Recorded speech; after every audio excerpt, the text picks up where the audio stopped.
Robert Bourgi a été l'homme de l'ombre de plusieurs présidents de la Ve République dans leur relation avec l'Afrique. On a parlé de lui récemment à cause de l'affaire Fillon, des costumes de François Fillon, mais Robert Bourgi, né à Dakar, a été l'intermédiaire de beaucoup de présidents avec leurs homologues africains. Bonsoir Robert Bourgi, je peux se pencher un peu, pardonnez-moi. Et soyez le bienvenu. On va d'abord parler de la façon dont vous avez perçu cette visite d'Emmanuel Macron et ce moment très particulier, ce show face aux étudiants. On va en voir un extrait. J'adore le débat citoyen, vous l'avez compris. Mais là, vous êtes, je connaissais les étudiants français, qui sont déjà des esprits paradoxaux. Mais vous êtes des esprits super paradoxaux. Parce que vous râlez pour avoir la parole, et vous râlez dès que quelqu'un prend la parole, en disant que les questions sont mauvaises. On ne va jamais s'en sortir. C'est la démocratie. Voilà Emmanuel Macron dans le rôle de celui qui essaye de mettre un semblant d'ordre, encore une fois tensant les autres, faisant de l'ironie sur les uns. A-t-il réussi son grand oral pour vous, Robert Bourgi? C'est trop tôt pour le dire, mais je ne regrette pas d'avoir voté pour lui, tant au premier qu'au deuxième tour.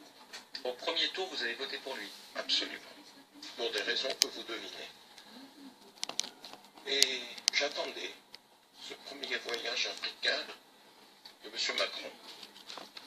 Il dit qu'il n'y a pas de politique africaine de la France. Je ne suis pas tout à fait d'accord avec ce qu'il a dit à Ouagadougou.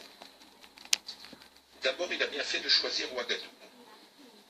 Parce que c'est une manière pour lui de dire nos relations avec l'Afrique doivent se normaliser, se banaliser, on doit oublier le passé colonial. C'était ça dans son esprit, je pense. Là-dessus, vous n'êtes pas d'accord? Je ne suis pas d'accord. Parce que la France, à travers M. Macron, a une responsabilité historique. Le poids historique de la colonisation, ses liens plus que séculaires avec l'Afrique. Et Macron, le président Macron, à 38 ans, a fait passer la France dans une nouvelle dimension. C'est une excellente chose. On va voir ce qu'il va se passer dans les années qui viennent.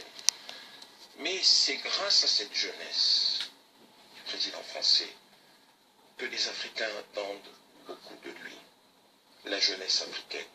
Il a bien fait de commencer par Ouagadougou. Parce que c'est à Ouaga en 2014 qu'a commencé le printemps africain. Et c'est un signe pour vous? Absolument. Un aspect particulier de ce discours, où il n'a pas hésité à mettre des sujets qui fâchent sur la table. Il dit, je ne suis pas là pour vous dire ce que vous devez faire, mais il ne se prive pas en même temps de donner des conseils, en particulier sur l'émancipation des femmes. Écoutez. Posez-vous bien la question. Partout, vous avez 7, 8, 9 enfants par femme. Est-ce qu'à chaque fois, dans chaque famille, vous êtes bien sûr que c'est le choix de cette jeune femme? Je veux partout en Afrique qu'une jeune fille puisse avoir le choix de ne pas être mariée à 13 ans ou à 14 ans et commencer à faire des enfants. Ça vous choque quand on s'adresse comme ça à un pays ami? Je veux partout en Afrique, un continent ami en l'occurrence, où il a...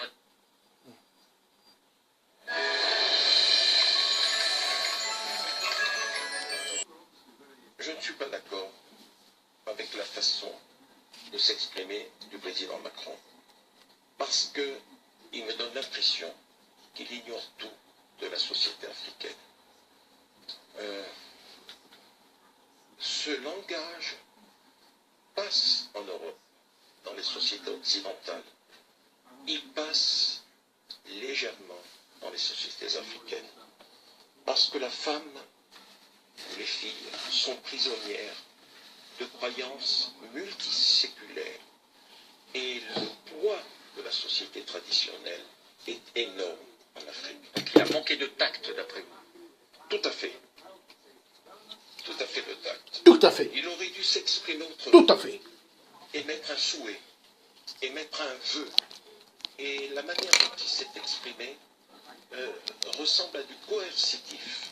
Et certes, il a été applaudi parce que ce sont les jeunes. Mais comment ont réagi les aînés? La classe de 40 à 80 ans.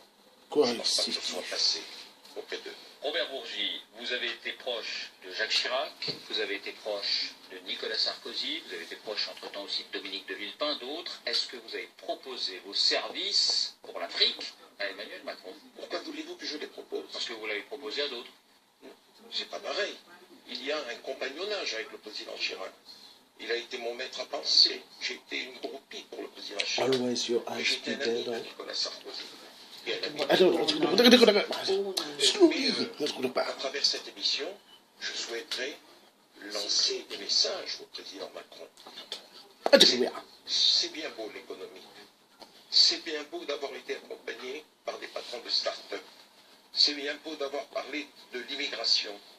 Mais la question essentielle en Afrique, M. Pujadas, c'est le politique. C'est la bonne gouvernance.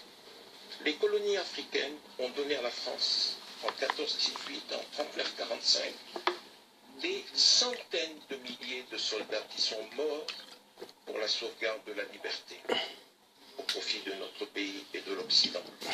Aujourd'hui, la jeunesse africaine demande au président de la République française, qui plus est jeune, de les libérer du joug dans lequel ces populations, cette jeunesse vit.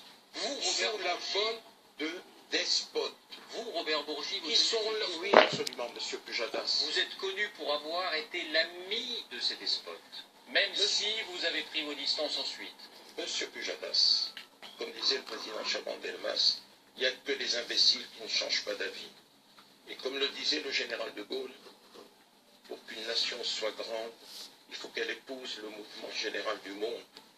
Aujourd'hui, le monde a changé. Le mondialisme exige des choses qui n'étaient pas possibles auparavant. L'Afrique doit muer d'un point de vue politique. L'Afrique attend de la France qu'elle pèse de son poids sur ces présidents africains qui restent 10, 15, 20, 30 ans, 40 ans, 50 ans au pouvoir. Monsieur Pujadas, le président Macron n'était pas né quand certains de ses chefs d'État étaient déjà au pouvoir. D'accord, mais ce qui vous a fait changer d'avis, Robert Bourgi, cette prise de conscience, ça vient uniquement de la mondialisation?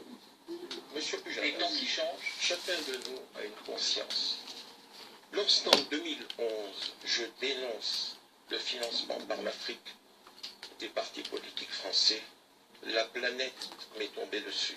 Alors je voudrais vous interroger là-dessus, je voudrais qu'on regarde précisément ce moment où vous avez, dans le journal du dimanche, donné cette interview et où vous avez indiqué, vous avez révélé que depuis des années et des années, des valises de billets d'argent liquide, des millions et des millions de francs puis d'euros faisaient le voyage entre l'Afrique et la France, et vous racontiez que vous étiez dans le bureau de Jacques Chirac lorsqu'il recomptait les billets. Jacques Chirac a toujours démenti, Dominique de Villepin a toujours démenti. Vous avez maintenu votre version. Ma question, Robert Bourgi, est-ce qu'aujourd'hui cela existe toujours? En tout cas, si cela existe, ça ne passe plus par moi. Ça ne passe plus par vous? Non, mais si cela existe, je mets en garde ceux qui reçoivent le moindre centime des pays africains. Parce que le secret n'est plus de ce monde. Aujourd'hui, la langue s'est déliée. Les gens parlent. Je ne sais pas si ça existe, mais si cela existe, vous ne le pratiquez plus, vous l'avez dit, mais votre connaissance du continent et des relations franco-africaines et de ce qu'on a appelé la France-Afrique est telle que vous le savez si ça existe toujours. Franchement, je ne le sais pas. Mais cela m'étonnerait que cela n'existe plus. Je connais les habitudes africaines, comme je connais les attitudes de certains hommes politiques français. Pour vous, ça s'est arrêté quand? Avec moi, ça s'est arrêté en 2007. Sarkozy n'a jamais touché un sou. Menteur. Je dis bien, par mon intermédiaire, jamais touché un sou. Arrête, menteur. Fabien Namias nous rejoint. Fabien. Bonsoir Fabien. Bonsoir David. C'est à vous. Bonsoir Robert Bourgi. Cet été a eu lieu à Paris le premier procès pour des biens mal acquis, c'est-à-dire des immeubles, des appartements. Ça, ce sont des biens qui tombent par terre, des bouteilles d'eau. Voilà. Des immeubles, des appartements achetés par le vice-président de Guinée équatoriale au Biang. La justice a estimé que ce patrimoine a été acquis avec l'argent de la corruption et donc il a été condamné à 3 ans de prison avec sursis. Des biens comme cela, est-ce qu'il y en a beaucoup en France? Est-ce qu'il y a donc beaucoup, potentiellement, de procès et d'affaires qui vont émerger? Vous avez le Congo, Brazzaville, vous avez le Gabon, et Propriété de Marbongo. Et si l'on s'intéresse de plus près, je pense qu'il y a d'autres chefs d'État africains qui pourraient tomber sous la coupe de la justice française. À qui est-ce que vous pensez, Robert Bourgi? De nombreux chefs d'État. Je ne veux en citer aucun. Mais si la justice... Des chefs d'État qui sont encore aujourd'hui au pouvoir? Absolument. Absolument. Parce qu'on parle beaucoup, alors lui évidemment il est décédé, mais des proches et de la famille de Marbongo, dont des biens ont été saisis. Oui. Mais il y a d'autres chefs d'État qui pourraient être concernés. Absolument, monsieur Namias. Est-ce que vous vous réjouissez de ces procès? Absolument, monsieur Jadas. Absolument. Je vous dis, en 2011, pardonnez-moi cette expression triviale, j'ai viré ma putille. Ma conscience m'a interpellé. J'ai été un acteur et un témoin de la France-Afrique, tant du côté obscur que du bon côté de la France-Afrique. Je ne souhaite pas que le côté obscur se pérennise. Pas du tout. Monsieur Pujadas, le président Bongo accède au pouvoir en 1967. Je l'ai servi loyalement, efficacement, et je l'ai tant aimé. S'il était en vie aujourd'hui, je lui aurais tourné le dos. Il a gouverné le pays de 67 à 2009. En 2009, le rôle que j'ai joué indirectement dans son élection n'a pas été mineur. Il est au pouvoir. Il a été battu en août 2016. Voilà que cet homme se maintient au pouvoir. Ça fait donc pratiquement 50 ans. Pareil pour le Togo. Le président Yadema prend le pouvoir. Il y est resté 40 ans. Son fils va entamer son 3e mandat. Il y a des manifestations, des soulèvements dans tout le pays, des massacres, et la France ne bouge pas. C'est pour cela qu'au début de mon propos, je disais que le président Macron a un devoir vis-à-vis de toutes les populations africaines, de toute la jeunesse africaine qui attendent beaucoup de lui. Il est jeune et ses semelles ne sont pas plombées parce que l'on appelait la France-Afrique. Et on lui dira facilement que c'est de l'ingérence. Si la France intervient dans les choix politiques des pays d'Afrique, elle sera considérée comme une ingérence, cette action-là. S'il a le mandat de l'ONU, un mandat international, comme l'a fait le président Sarkozy en Côte d'Ivoire, pour envoyer Laurent Gbagbo à La Haye, c'est pas difficile. Il prend le téléphone, il appelle le secrétaire général des Nations Unies, il appelle l'Union européenne, mandat lui est donné, il dégage. Il y avait un conflit qui tournait quasiment à la guerre civile. Et qui a fait intervenir les troupes françaises. Très bien. Pour revenir en France, vous avez prononcé au sujet de François Fillon, dans l'émission Complément d'enquête au mois de juin, une phrase hallucinante. Je vous cite, « Je me suis dit, comment cet homme-là peut-il se comporter avec moi? Donc j'ai appuyé sur la gâchette. » Appuyé sur la gâchette, et vous êtes l'auteur des révélations sur les costumes que vous avez offerts à François Fillon et dont on sait qu'ils ont largement contribué à entraîner sa perte politique. Aujourd'hui, vous assumez cette action qui a été la vôtre dans la destruction politique de François Fillon. Il paraît que j'aurais joué un rôle pas négligeable dans la défaite de François Fillon. Monsieur Namias, heureusement que la France s'est choisi un autre président.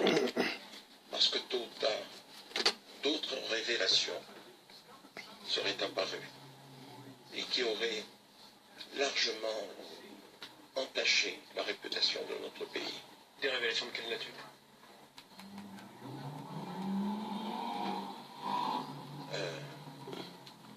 Il n'est pas digne d'être président. Il n'était pas digne d'être président. Et pourtant, vous l'avez soutenu. Je l'ai soutenu jusqu'au mois de janvier. J'ai soutenu Nicolas Sarkozy à la primaire. Le président Sarkozy m'a dit, au deuxième tour, tu votes pour lui. Et c'est au mois de janvier qu'ayant réfléchi, je me suis dit, cet homme n'est pas digne de représenter notre pays. Dans les premières explications que vous aviez données, vous disiez j'ai offert ces costumes à François Fillon, je lui ai envoyé un SMS, il m'a renvoyé un SMS police en plus, et je n'ai eu plus aucune nouvelle alors que je le sollicitais. Donc vous ne disiez pas je le laisse tomber pour des raisons éthiques, vous disiez je ne le soutiens plus parce qu'il m'ignore. Non, monsieur Pujadas, il y a tant de choses qui se sont entremêlées. Quand cet homme qui s'appelle François Fillon ne laisse pas passer une semaine sans m'appeler, sans venir me voir, sans déjeuner avec moi, sans boire un pot, une fois élu, je lui fais porter ses costumes. Je les lui commande, il me remercie. J'ai demandé à le voir, non pas pour lui demander quoi que ce soit, monsieur Pujadas. Pendant 4 mois, cet homme ne m'a plus jamais répondu. Et une fois, je me suis énervé, je l'ai appelé, je lui ai dit, mais tu te fiches de moi ou quoi? Il me dit, j'ai la tête sous l'eau. Mais je savais qu'autour de lui, la pression était forte pour qu'il ne me fréquente pas. J'ai lu le bouquin de M. Stefanini. On va en parler de ce livre. Homme estimable entre tous. Qui était le directeur de campagne de François. Absolument. Et j'ai souri lorsqu'il a dit qu'il avait découvert mon existence, qu'il avait dit, qu'il avait appris que j'avais envoyé un chèque de 7 500 € en 2013 pour son parti, Force républicaine. C'est à cause de ce chèque de 7 500 € que dernièrement j'ai eu affaire à la justice. Et que vous avez été condamné pour... Condamné à 1 mois de prison avec sursis, sans inscription au B2, bien sûr. Mais c'est quelque chose... Robert Bongi, on va dire un mot évidemment du livre de Patrick Stefanini, mais il y avait d'autres liens même financiers entre vous et François Fillon quand vous évoquez d'autres affaires. Je me suis longuement entretenu avec la police, en témoin libre, à Nanterre. Et vous aviez dit ce que vous avez à dire à la police? J'ai tout dit à la police.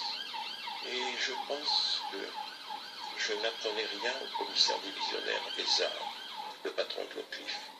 Je pense qu'il savait beaucoup de choses. On ne peut pas dire tout. Dont ce livre. Oui. Voilà, le livre de Patrick Stefanini dont vous venez de parler. Stefanini raconte qu'il y a eu un deal financier entre François Fillon et Nicolas Sarkozy, tout ce qui est de plus légal d'ailleurs. Nicolas Sarkozy aurait demandé à Fillon de l'aider à boucler ses comptes de campagne de primaire avec le reliquat que Fillon avait gagné pour financer la sienne et lui aurait remis 400 000 €. Finalement, d'abord, est-ce que vous étiez informé de ce deal? Pas du tout. Je l'ai découvert à la lecture du bouquin de M. Stefanini. Je l'ignorais totalement. Mais ce que je peux vous dire... Mais ça veut dire que les relations entre eux n'étaient pas si exécrables. L'homme politique est complexe. Janus est de ce monde, monsieur Namias. Ou bien vous êtes naïf, ou vous jouez au naïf. Je ne vous crois pas naïf. Je peux dire que le président Sarkozy n'aimait pas beaucoup monsieur Fillon. Donc, et monsieur Fillon n'aimait pas beaucoup Nicolas Sarkozy. Donc ça veut dire que Nicolas Sarkozy accepte un deal avec François Fillon, mais vous laisse faire ce que vous allez faire et détruire la campagne de François Fillon par vos révélations. Il ne m'a pas tenu par le bras pour me dire ne fais rien. Mais il savait où votre bras allait. Il est évident, je ne cache rien à Nicolas Sarkozy. Mais j'aime cet homme. Il faudrait que vous le compreniez. On a le droit d'aimer en politique, vous savez. Mais la manière dont dont vous racontez cet épisode peut le mettre lui-même dans l'embarras, peut apparaître comme étant celui qui, en coulisses, sans forcément tirer les ficelles, laissait faire et encourageait pour plomber la campagne de François Fillon. Je ne cacherai rien à M. Sarkozy et je ne lui cacherai jamais rien. Je lui ai dit ce que j'envisageais de faire. Il ne m'a pas retenu par le bras. Quand vous avez offert ces costumes à François Fillon, est-ce que vous aviez déjà en tête l'idée que, d'une certaine manière, ça vous laissait une carte à jouer? Peut-être. Vous êtes redoutable. Peut-être. J'ai eu un maître redoutable, Jacques Foccart, qui m'a appris certaines choses. Et François Fillon, est-ce que... Il m'a découvert. Oui, ça je pense Je vais vous qu'il dire une chose, a même Monsieur fait- Lamias. Mais est-ce que d'abord, vous l'avez revu? Vous êtes Ah non, reparlé avec François Fillon Non, pas depuis du cet tout. épisode? Il a appelé une fois ou deux sur le portable de ma femme parce qu'il n'a pas le bien. Après la campagne présidentielle ou pendant la... Après. Après. D'accord. Et je ne l'ai jamais pris au téléphone. Et je n'ai rien à lui dire. Et pourquoi vous Je vais estimez vous qu'il dire n'a pas une chose. suffisamment payé? Quoi? Payé. Je n'ai jamais reçu un subside d'un homme politique français. Non, je parle pas de ça. 40 ans. Je parle du prix électoral de toutes ces révélations. Aujourd'hui, François Fillon, il n'est plus dans la course politique. Vous pourriez... Monsieur Lamias, je suis un être humain fait de chair et de sang. Jean Ping, qui est le président élu du Gabon, demande à le rencontrer. Je vais avec Monsieur Ping à Solem, dans la Sarthe.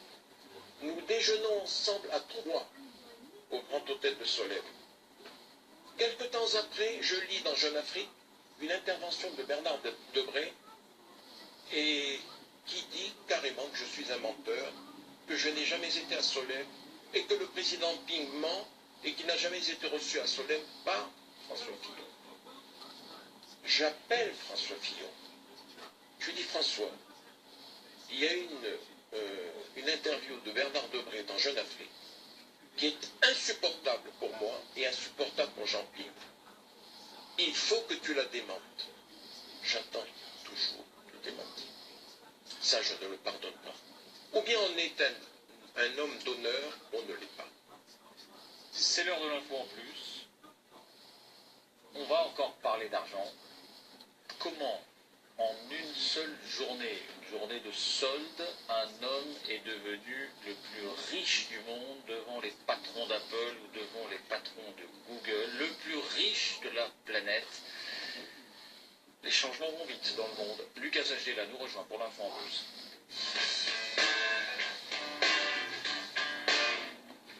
Bonsoir Lucas. Bonsoir David, bonsoir Président. Monsieur Brangy. Et cet homme, c'est...